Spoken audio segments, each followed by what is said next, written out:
Shalom saudara, saya percaya kita dalam keadaan baik dan luar biasa. Pada Voice of Pentecost kali ini, kita akan membahas mengenai apakah orang yang sudah meninggal dapat menjumpai kita? Saudara pernah tidak mimpi didatangin orang terdekat yang sudah meninggal, lalu kita bingung, apakah orang yang mendatangi kita ini adalah betul orang terdekat kita atau bukan?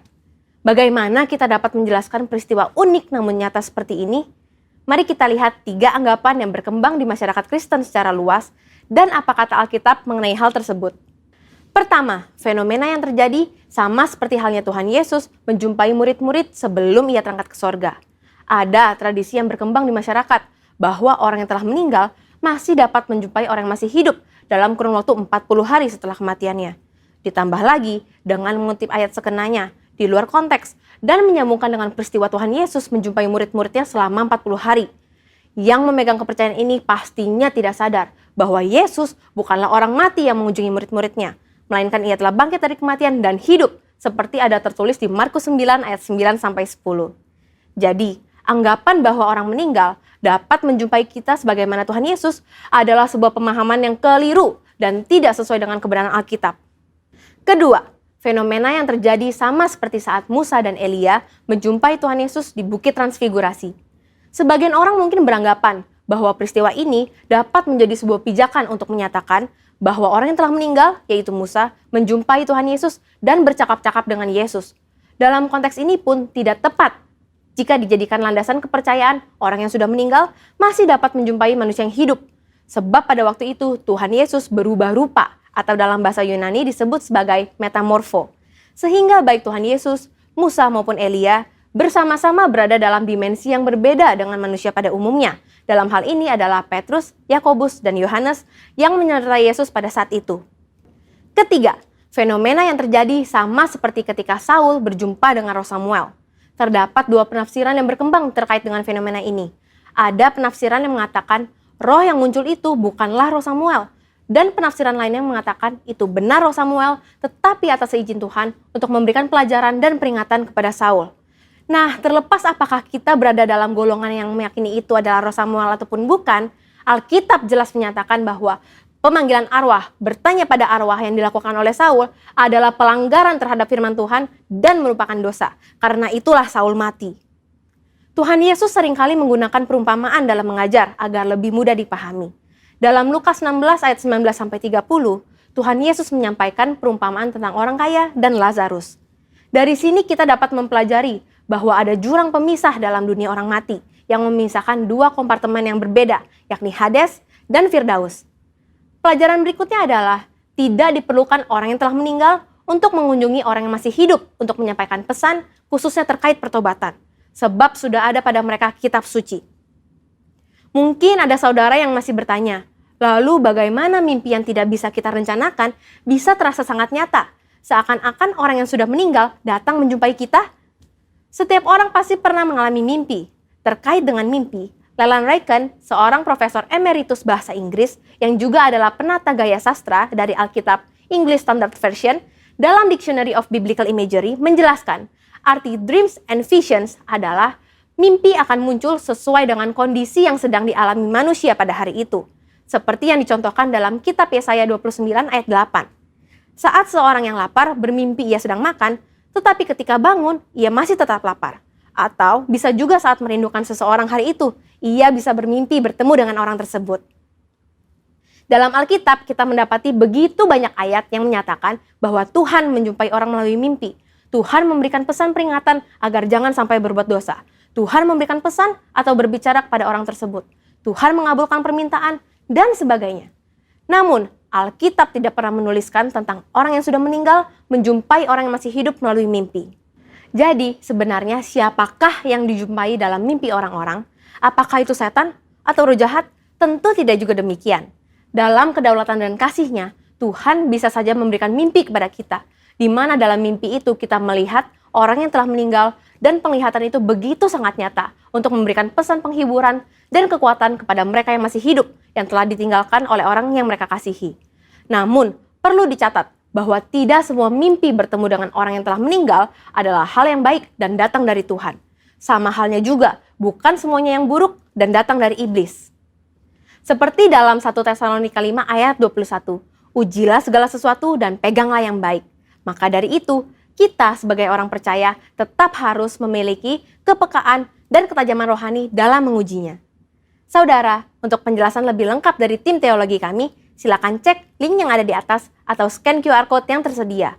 Salam integritas, Tuhan Yesus memberkati.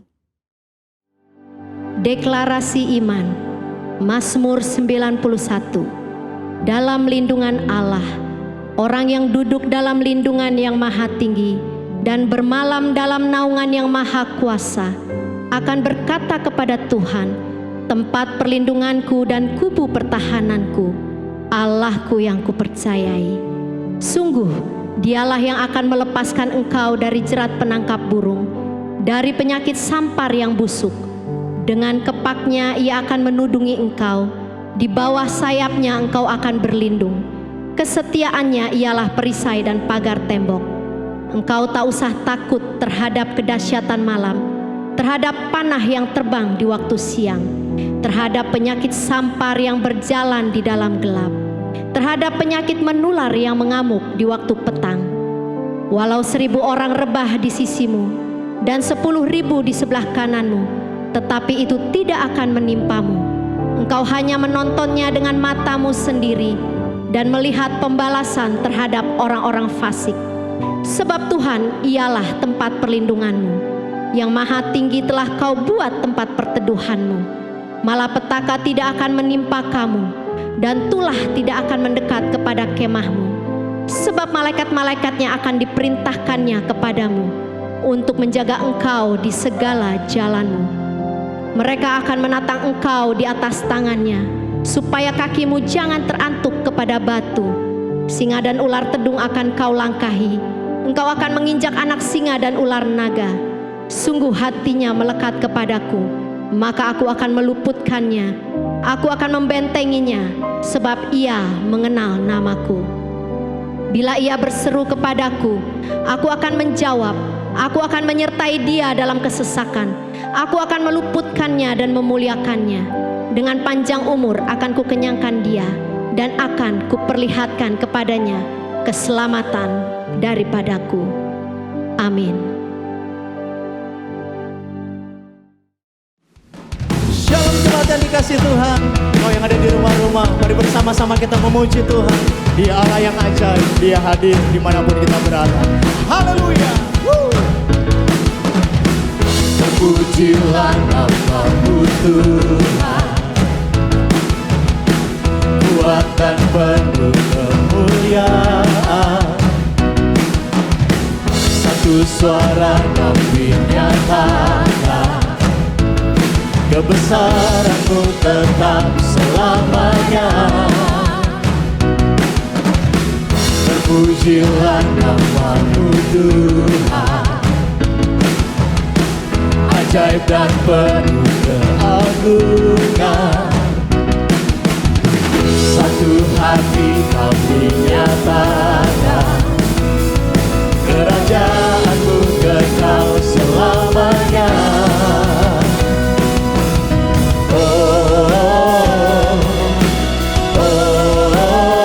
Engkaulah Raja atas dunia, yang menghancurkan kutuk dan membebaskan jiwa. Kami bersorak, bertepuk tangan. Engkau Tuhan berjaya dan memerintah untuk selamanya. Mari katakan terpujilah, terpujilah nama-Mu Tuhan. Ajaib dan penuh keagungan. Satu hati kami nyatakan, satu hati kami nyatakan, kerajaan-Mu, kerajaan-Mu kekal selamanya.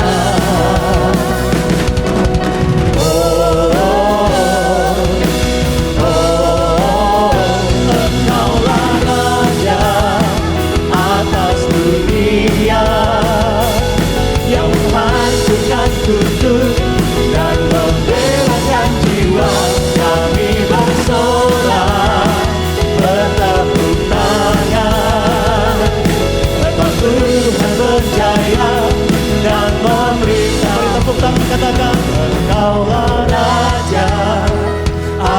atas dunia yang menghancurkan kutuk dan membebaskan jiwa. Mari lebih lagi. Engkaulah Raja atas dunia yang menghancurkan kutuk dan membebaskan jiwa. Kami bersorak bertepuk tangan, Engkau Tuhan berjaya. Dan sekali lagi katakan, Engkaulah Raja atas dunia. Ini kekuatan kami Tuhan, menghancurkan kutuk, membebaskan jiwa, membebaskan jiwa. Kami bersorak bertepuk tangan, Engkau Tuhan berjaya dan meminta untuk selamanya. Mari kita berikan tepuk tangan yang terbaik bagi Allah kita. Mari sorakan haleluya. Engkau dahsyat, Engkau luar biasa Tuhan. Kami percaya Allah yang ajaib itu hadir bersama dengan kami. Engkau bertahta di atas setiap pujian umat-Mu Tuhan. Kami bawa sembah kami, pujian kami bagi Raja yang ajaib, Yesus namanya. Haleluya Tuhan. Terima kasih Tuhan. Ajaiblah Tuhan, Kau sungguh heran. Semua yang di sini memuja Tuhan. Engkaulah Allah yang patut disembah. Yesus Tuhanku yang heran. Mari angkat suaramu, katakan, ajaiblah Tuhan, Kau sungguh heran. Semua yang di sini memuja Tuhan. Engkaulah Allah yang patut disembah. Yesus Tuhanku yang heran. Mari katakan ajaiblah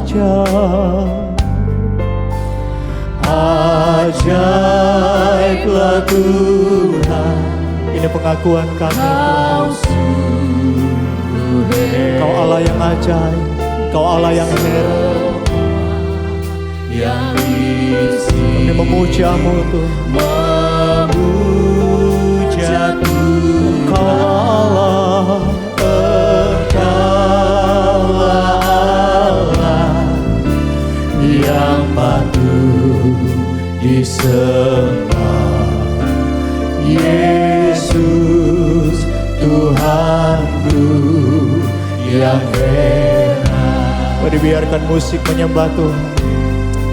Mari Bapak Ibu Saudara, Kau yang ada di rumah-rumah, dimanapun Engkau berada hari ini, mari mulai katakan di hadirat Tuhan. Engkau Allah yang ajaib Tuhan. Engkau Allah yang besar dalam hidup kami.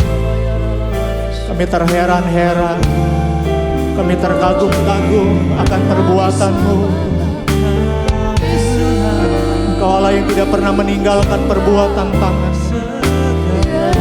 Immanuel, Engkau Allah yang selalu beserta dengan kami.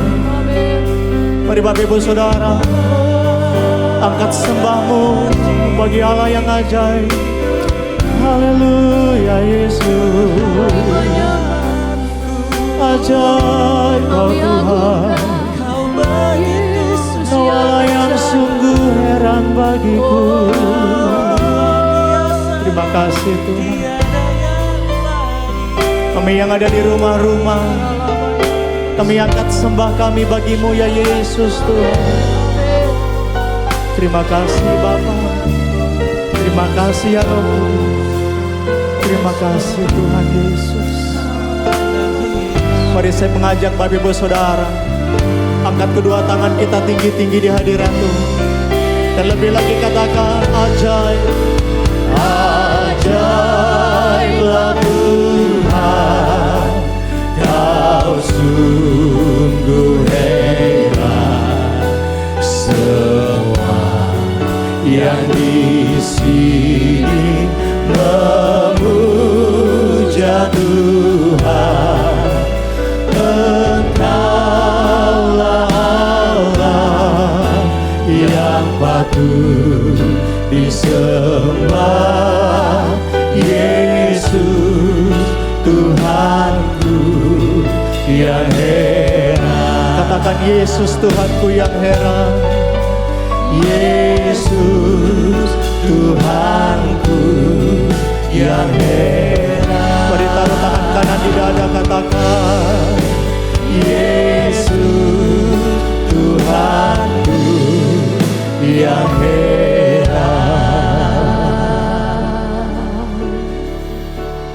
Kami sungguh percaya Tuhan kami Yesus yang ajaib dan yang heran itu hadir di sini. Dan kami tidak hanya mau merasakan kehadiran-Mu, tapi kami mau mengalami kehadiran-Mu Tuhan. Terima kasih. Oh, terima kasih.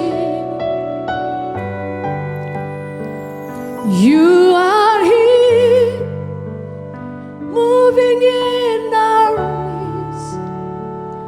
I worship you, I worship you. You are here, working in this place. I worship you, I worship you. You are here. You are here, moving in our midst. I worship you, I worship. I worship you. You are here, working in this place. I worship you, I worship you. You are here, Moving in our midst, I worship you, I worship you. You are here, working in this place. I worship you, I worship. I worship you. Waymaker, miracle worker, promise keeper, light in the darkness. My God, that is who you are. Waymaker, miracle worker, promise keeper, light in the darkness. My God, that is who you are. You Are here, That's it. touching every And heart. I worship you, I worship you. You are here. You are here, healing every heart. Worship you. I worship you, I worship you. You are here. You are here, That's it. touching every heart. I worship you, I worship you.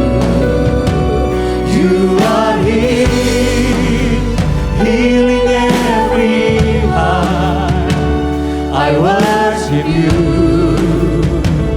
I worship you. Come on, everybody sing. Waymaker, Waymaker, miracle worker, promise keeper, light in the darkness. My God, that is who you are. Waymaker, miracle worker, promise keeper, light in the darkness. My God, that is who you are. haleluya. Mari sama-sama angkat suara, angkat hati menyembah Dia. Kami percaya saat kami menyembah, Engkau lewat Roh-Mu sedang bergerak, menjamah, menyembuhkan, memulihkan. Mari semua sembah Tuhan yang ada di rumah-rumah. Angkat suara sembah, sembah. Haleluya. Terpujilah namamu ya Dia ajaib. Engkau Allah pembuat mujizat. Dia ajaib. Memuji namamu. Namanya Sadalaba. Haleluya, haleluya. Kami agungkan Yesus yang ajaib. Kau hadir di sini. Terpujilah namamu. Menjamah Wajah melawat kau Tuhan.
apa yang dimaksud dengan Pentakosta ketiga? 1. Pentakosta ketiga adalah pencurahan Roh Kudus yang dahsyat di zaman ini, melebihi yang terjadi di Asusastit.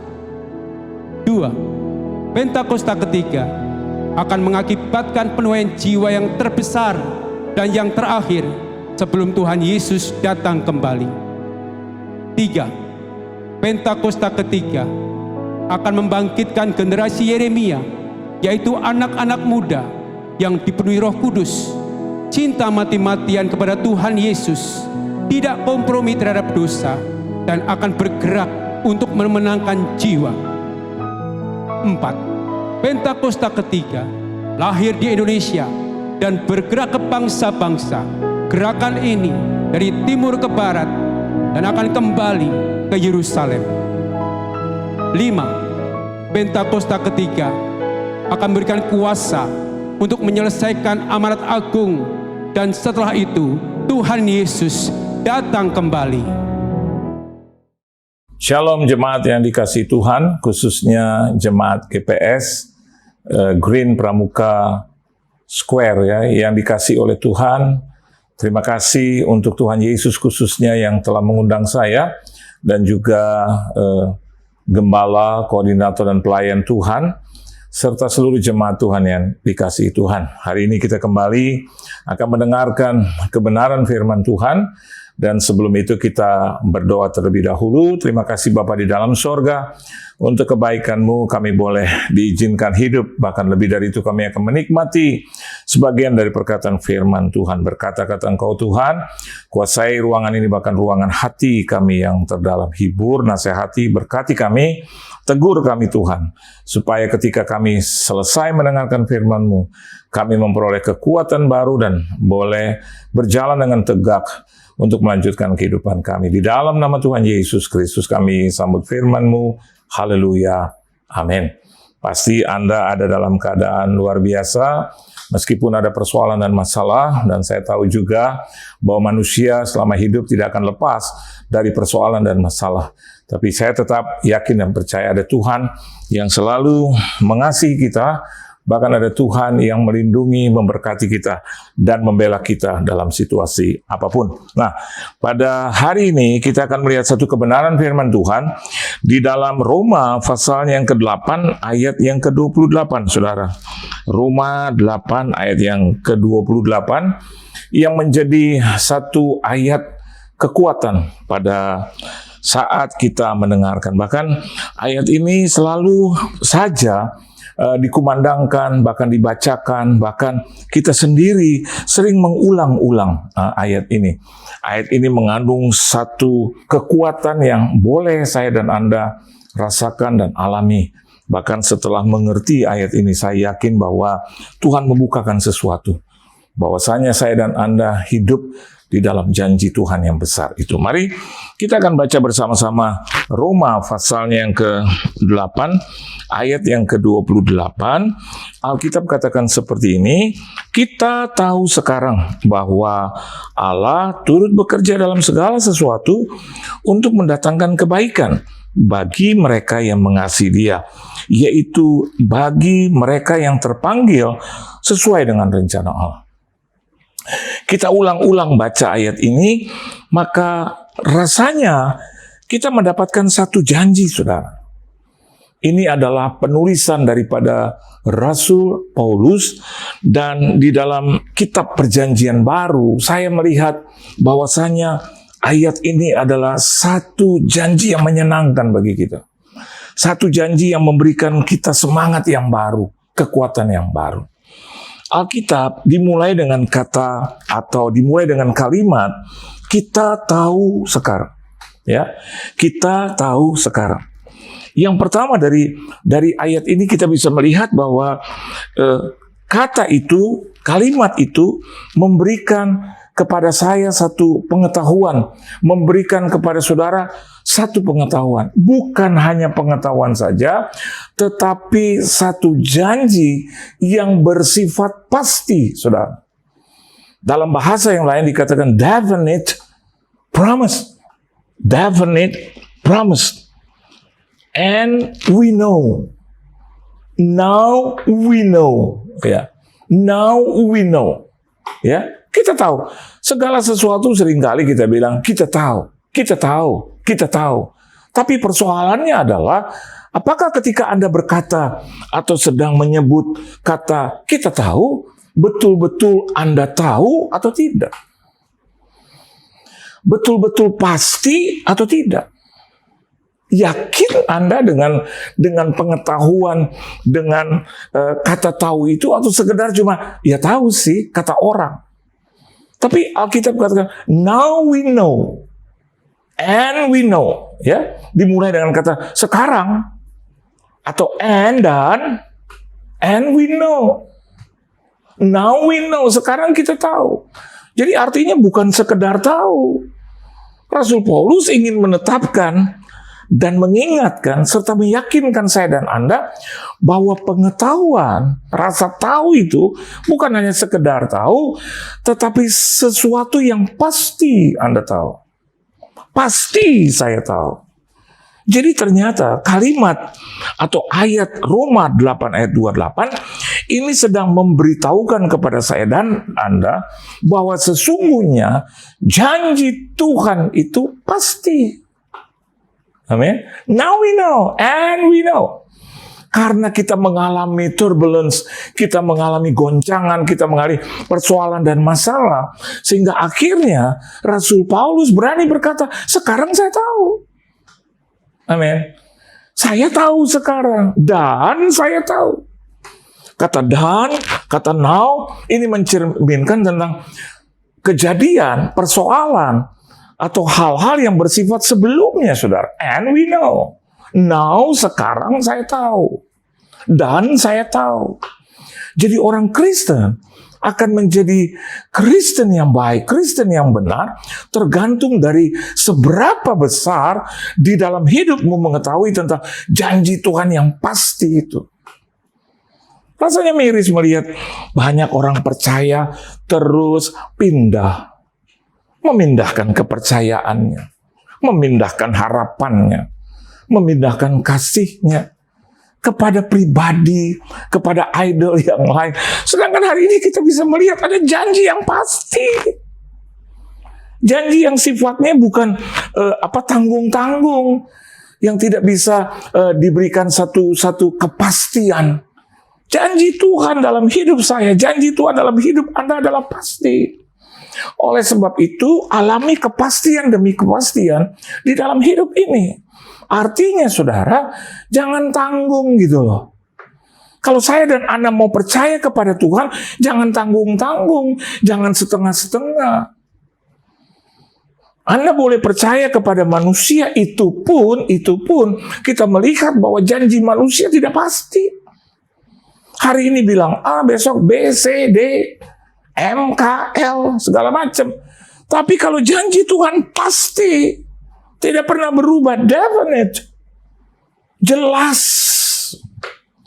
Miris bagi saya dan Anda sebagai pengikut Kristus tidak memiliki janji itu. Saya mau tanya dengan Anda, janji siapa yang kita mau pegang? Janji manusia biasa, saya terlalu biasa untuk mengalami janji-janji palsu. Janji-janji yang tidak digenapi, oleh sebab itu saya alihkan perhatian. Saya alihkan konsentrasi saya kepada pribadi yang memiliki janji yang jelas, janji yang pasti. Dan saya rasanya tidak pernah menemukan satu janji yang begitu memuaskan, yang pasti dalam hidupku selain janji Tuhan Yesus kepada saya. Dia bilang, aku menyediakan tempat bagimu. Saya yakin dan percaya itu pasti. Kenapa demikian? Karena dia bilang begini, karena aku bukan berasal dari dunia ini. Berarti itu pasti.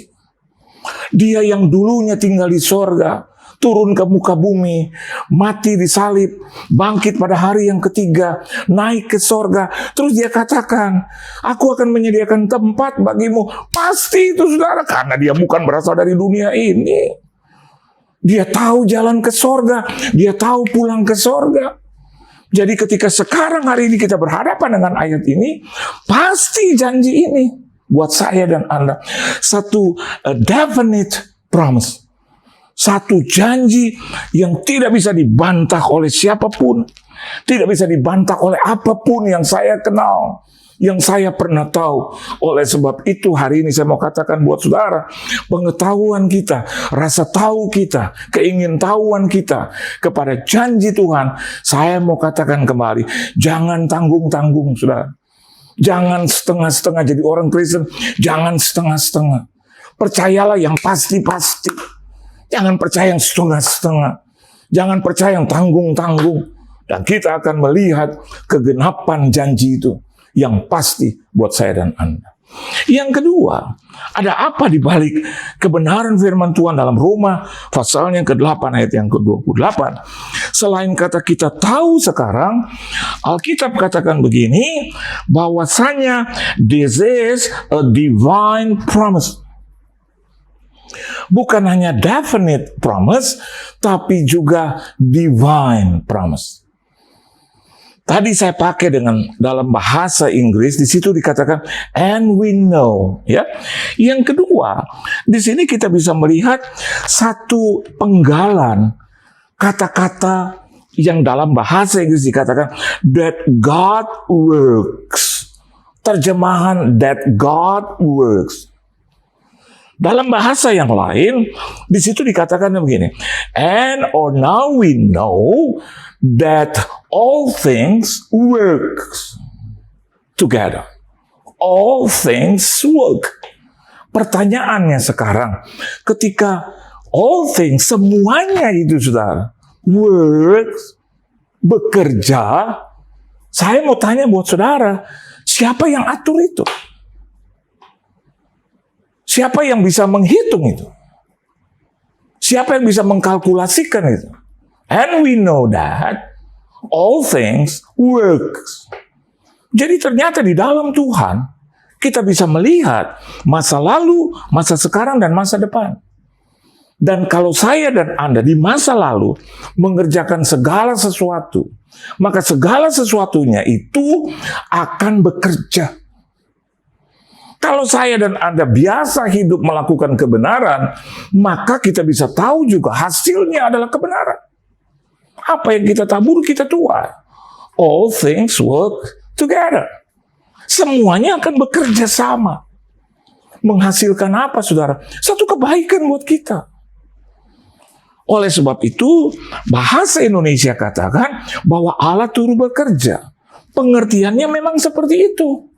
Walaupun di dalam bahasa Inggris dikatakan, now we know that all things work. Diartikan dalam bahasa Indonesia bahwa Allah turut bekerja. Jadi, hal yang kedua saya mau bagikan buat Anda bahwa sesungguhnya janji di dalam Roma 8 ayat yang ke-28 ini bicara tentang a divine promise.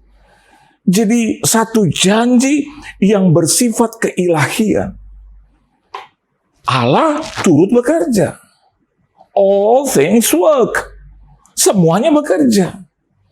Jadi ada sesuatu yang dahsyat yang menggabungkan itu. Ada sesuatu yang superior yang melihat itu. Yang mengatur itu semua. Oleh sebab itu, Alkitab katakan, selama masih ada kesempatan untuk berbuat baiklah kita. Dan itu diperhitungkan sebagai kebenaran. Jadi di balik kehidupan kita, saya dan Anda sebagai manusia, ada hal yang bersifat keilahian. Banyak orang di muka bumi, khususnya orang-orang pinter, atau mungkin teknologi, saudara, itu seringkali atau pengetahuan tidak bisa mencapai pekerjaan Tuhan, mencapai cara Tuhan bekerja, karena selalu dikait-kaitkan dengan pengetahuan, dikait-kaitkan dengan kepandaian. Saya mau katakan buat saudara, kepandaian dan pengetahuan kita ini adalah kebodohan. Buat Tuhan itu masih kebodohan. Bagi kita itu udah sesuatu yang hebat.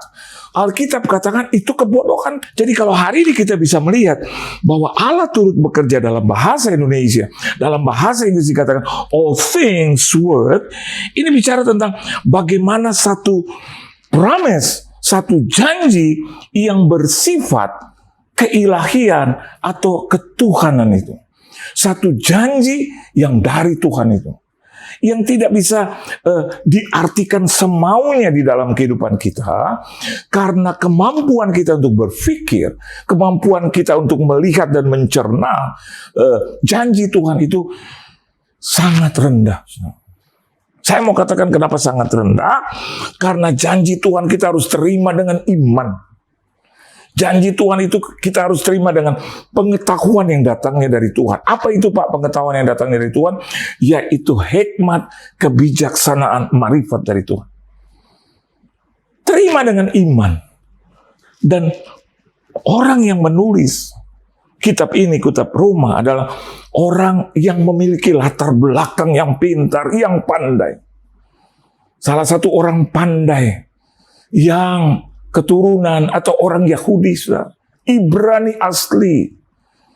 Rasul Paulus katakan itu, aku Ibrani asli. Kalau soal pengetahuan tentang Taurat, pengetahuan tentang hukum Tuhan, dia bilang saya jagonya.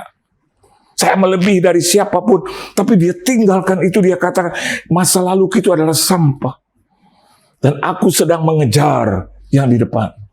Aku sedang melangkah dengan pasti, itu yang pertama. Dan yang kedua, kenapa dia bisa tinggalkan itu? Karena ilmu pengetahuan, apa yang dia tahu tentang Tuhan, tentang kebenarannya itu jauh rendah dibandingkan dengan janji Tuhan itu sendiri, dibandingkan dengan kemampuan Tuhan itu sendiri. Oleh sebab itu, dia berpindah. Dari dunia dia berpindah kepada kekekalan, saudara. Kepada kerajaan surga. Kenapa demikian? Dia bilang dunia tidak menjadi penting bagiku. Karena dia menyebutnya sampah, saudara. Tapi yang di depan itu, artinya yang dia sudah dapat dari Kristus Yesus, itu adalah satu harta yang tidak akan pernah hilang.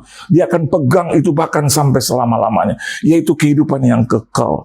Jadi yang kedua saya mau katakan buat saudara, Roma 8 ayat 28 ini mencerminkan bahwasanya saya dan Anda memiliki janji keilahian atau janji ketuhanan, bukan manusia. Pribadi yang memberikan janji ini adalah di atas segalanya. Jadi kalau ada orang berkata, kok penyakit hanya berdoa di dalam nama Tuhan Yesus. Ada orang berkata kalau Bapak sakit ya ke dokter. Saya percaya itu. Tapi tolong definisi yang baik. Bahwasanya ke dokter itu mengobati. Saya mendapatkan obat. Tapi belum tentu bisa menyembuhkan. Karena itu pengetahuan dokter, kita harus juga menghormati ilmu pengetahuan dokter itu, mereka sekolah, saudara. Dan kalau sakit memang we should see the doctor. Kita harus datang ke dokter. Kira-kira obat yang cocok apa? Pengobatan itu. Tapi saya mau katakan buat Anda yang menyembuhkan tidak pernah berubah. Tuhan itu yang menyembuhkan. Bukan obat-obatan, itu cuma sarana. Saya dan Anda boleh makan obat apapun, tapi kalau Tuhan tidak menyembuhkan, maka tidak terjadi apa-apa. Kalau begitu orang yang punya penyakit stadium 1, 2, 3, 4, baik kanker, baik jantung, apapun itu, tidak harus percaya kepada Tuhan, makan aja obat-obatan, maka dia akan sembuh. Banyak orang yang mati, saudara. Yang sudah berobat mengeluarkan biaya jutaan, puluhan juta, ratusan juta, miliar. Pergi ke seluruh dokter tabib, ke seluruh dunia. Tidak terjadi apa-apa, tidak terjadi kesembuhan. Tapi kita tahu hal kita katakan tadi. And we know, now we know. Setelah kita tahu artinya ada kepastian di dalam Tuhan, kita percaya juga bahwa yang membuat dan memberikan janji ini kepada kita adalah Tuhan yang hidup itu. Jadi janji ini bukan janji yang dibuat oleh manusia, tapi a divine promise. Satu janji keilahian yang tidak bisa diterima oleh manusia begitu saja. To heal, untuk menyembuhkan. Kata sembuh itu bukan manusia yang buat, tetapi Tuhanlah yang membuat itu. Saya pernah mengalami beberapa sakit penyakit dan saya lihat saya minum obat, iya. Saya percaya kepada dokter, iya. Tetapi sebelum saya percaya kepada dokter, saya lebih percaya lagi bahwa saya datang ke dokter, saya menerima advice dari mereka, saya minum itu obat. Saya percaya kepada dokter karena mereka menempuh sekolah ilmu pengetahuan mereka. Mereka kejar ada yang puluhan tahun. Saya hormati itu, oleh sebab saya datang kepada dokter. Tapi yang menyembuhkan saya bukan dokter. Yang menyembuhkan saya adalah dokter di atas segala dokter.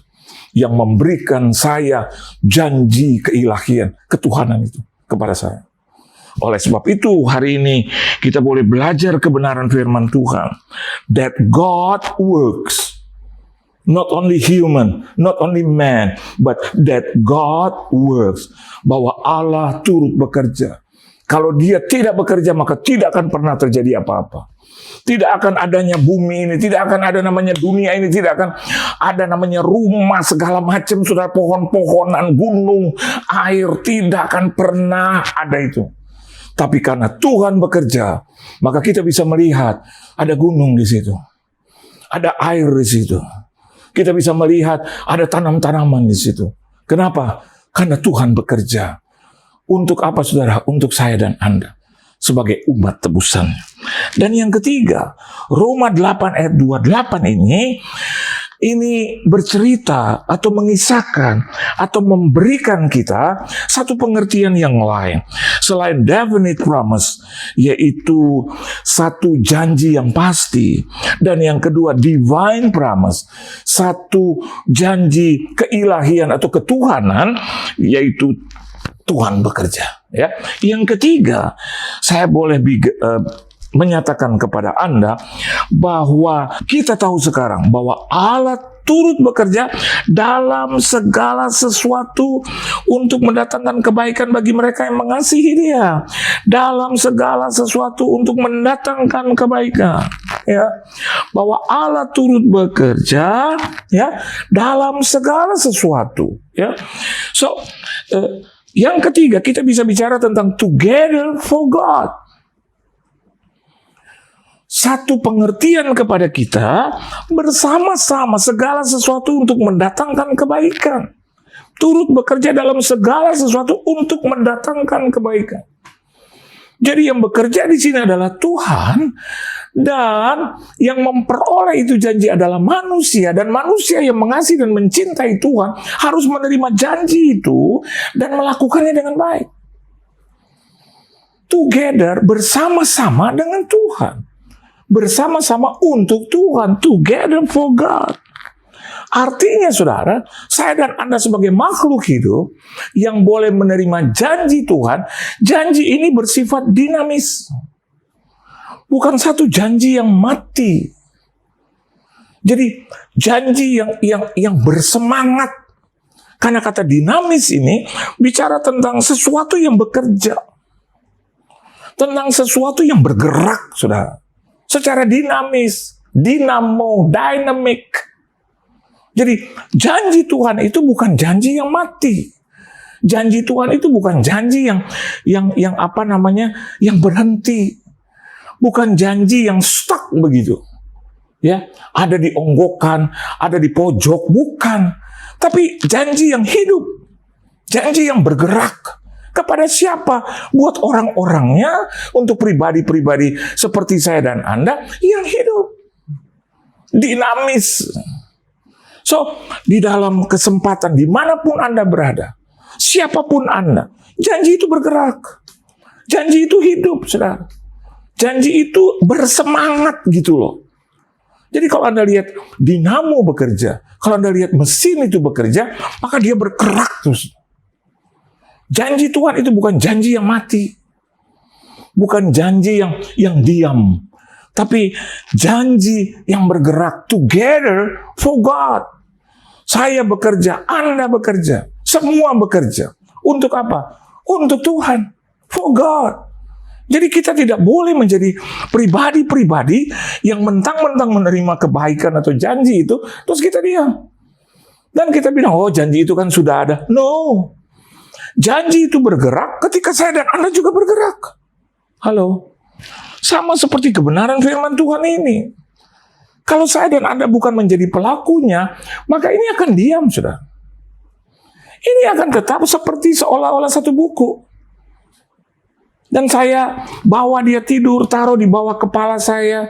Mungkin otak besar, otak kecil bisa menyedot ini semua. Tidak akan pernah terjadi apa-apa selama saya dan Anda tidak melakukan itu. Jadi janji Tuhan itu bukan janji yang mati.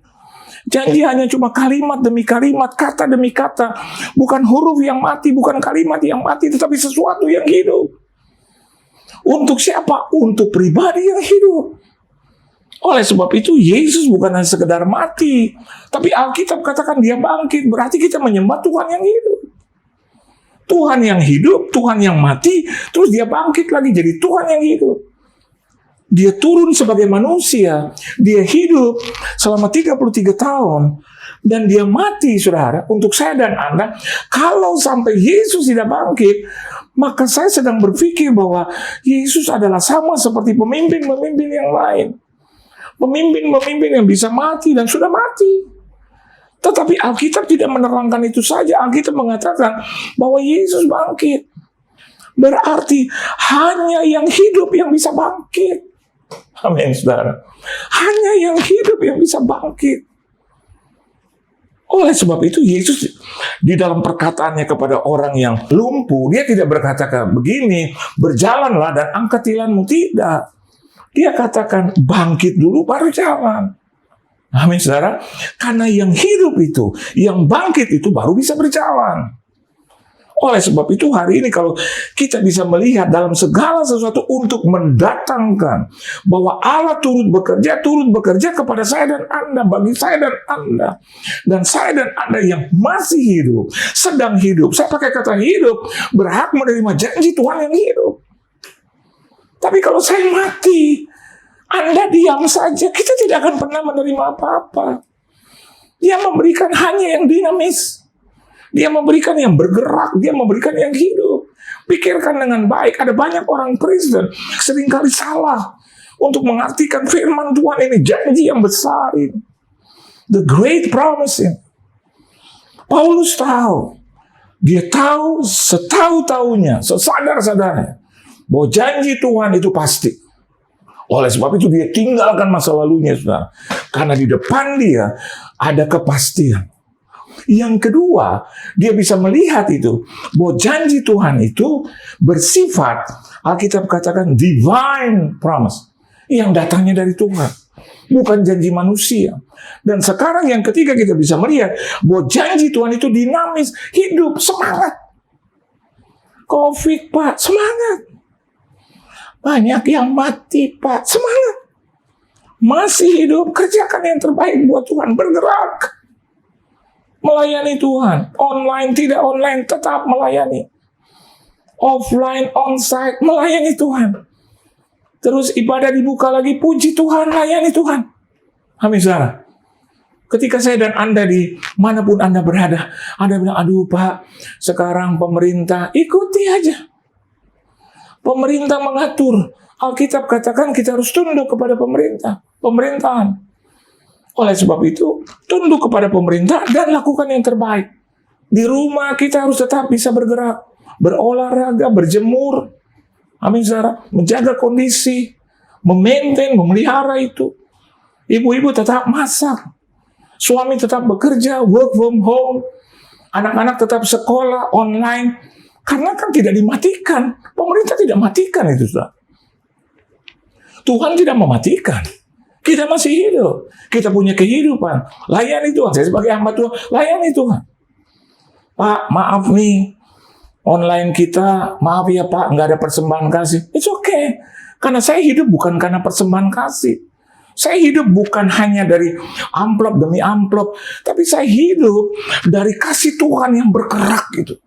Kasih Tuhan yang hidup dan yang menghidupi saya. Jadi dinamis, saudara. Bergerak, putar otakmu. Angkat tanganmu, langkahkan kakimu. Bergerak. Bangun pagi-pagi. Aduh Pak, di rumah aja siang juga. No. Bangun pagi seperti seolah tidak terjadi apa-apa. Dari mana ayatnya Pak? Loh, kalau engkau berpuasa, dia bilang cuci mukamu. Kasih lihat muka yang baik. Amin, saudara. Seolah-olah kau tidak berpuasa.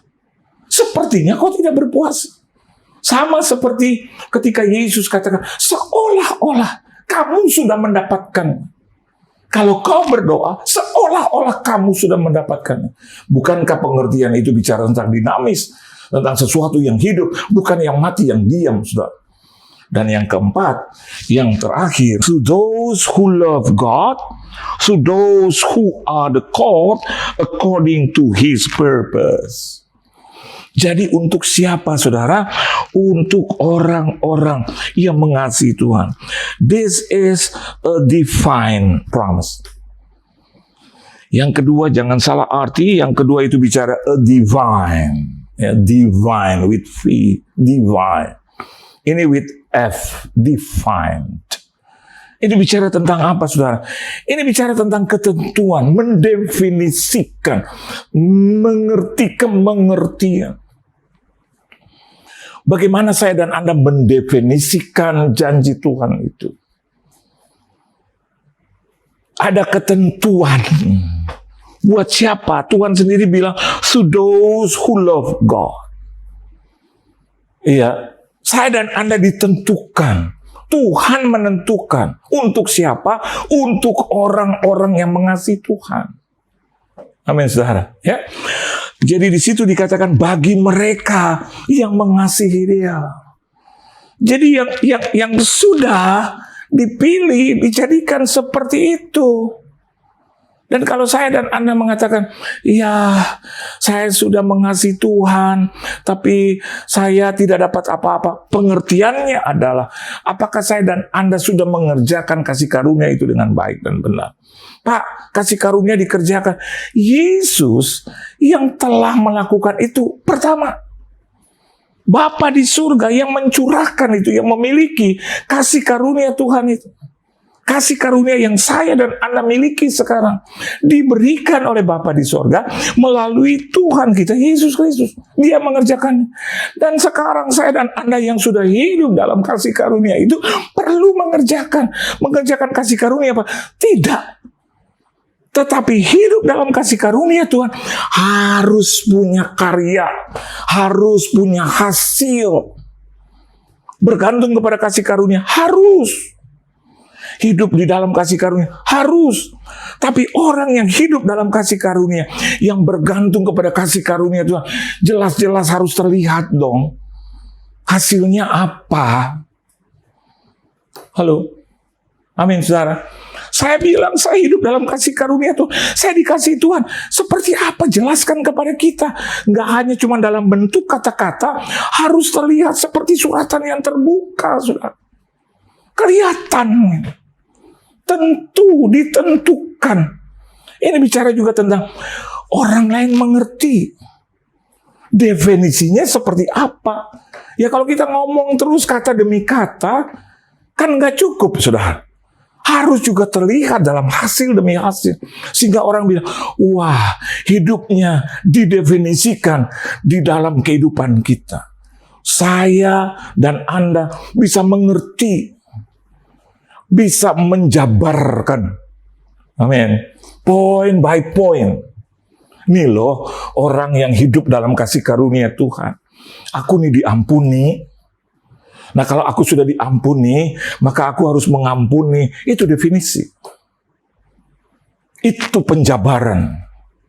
Saya terima Rp1.000, Rp100 untuk bayar listrik, 150 untuk maintenance, 250 untuk belanja. Belanja saya definisikan lagi dalam 3 hal. Belanja ringan, belanja sedang, dan belanja berat. Belanja ringan mungkin untuk hal-hal yang bersifat ringan, ya jajan segala macam. Belanja sedang mungkin untuk kebutuhan-kebutuhan yang sekunder. Tapi belanja berat ini bicara tentang kebutuhan barang-barang yang diperlukan, bahan-bahan yang diperlukan, beras, gula, tepung, saudara. Ada belanja bulanan, ada belanja mingguan. Nah, ibu-ibu biasanya tahu itu. Dan suami akan memberikan itu. Nih, 100.000, ini 1 juta. Nah, definisikan itu. Kalau ibu-ibu juga suruh kepada pembantu juga harus tahu. Bagaimana dia mau belanja kalau ibu tidak mendefinisikan gitu. Menyebut satu persatu, menjabarkan satu persatu. Beli ini, beli ini, beli itu, beli ini. Harganya segini. Kan gitu. Di Tuhan juga begitu. Untuk siapa? Didefinisikan, diartikan, dimengertikan. Untuk saya dan Anda yang mengasihi dia. Pak, kalau dia tidak mengasihi, kan Yesus tetap mengasihi. Amin. Tapi kan Yesus bilang, masuklah ke dalam pintu yang sempit itu. Supaya jangan-jangan nanti kau ditolak. Dia bilang, enyahlah kau daripadaku, hambaku yang tidak setia. Kan begitu. Kenapa dia katakan tidak setia? Dalam kehidupan yang Tuhan anugerahkan kepada kita. Saya dan Anda harus menjadi contoh dan teladan bagi banyak orang. Ini arti daripada janji Tuhan itu. Pertanyaannya sekarang, apakah saya dan Anda sudah mengasihi dia betul dan sungguh? Karena kalau saya baca firman Tuhan, hanya bagi yang mengasihi dia. Amin, saudara. Kalau kita mengasihi Tuhan, kita tidak akan langgar hukumnya. Kalau kita mengasihi Tuhan, kita akan ikuti perintahnya. Kalau kita mengasihi Tuhan, kita akan hidup di dalam ketaatan, hidup dalam kesucian. Dan kita tahu, kalau kita mengasihi Tuhan, maka janji yang besar ini akan menjadi milik kita. Tuhan Yesus memberkati kita. Kita tunduk kepala kita doa. Terima kasih Tuhan Yesus untuk firman-Mu. Hamba-Mu selesai, Engkau belum selesai materaikan dan jabarkan lebih hebat lagi kebenaran firman-Mu. Terima kasih kami sudah mendapatkan anugerah kasih karunia dari Tuhan.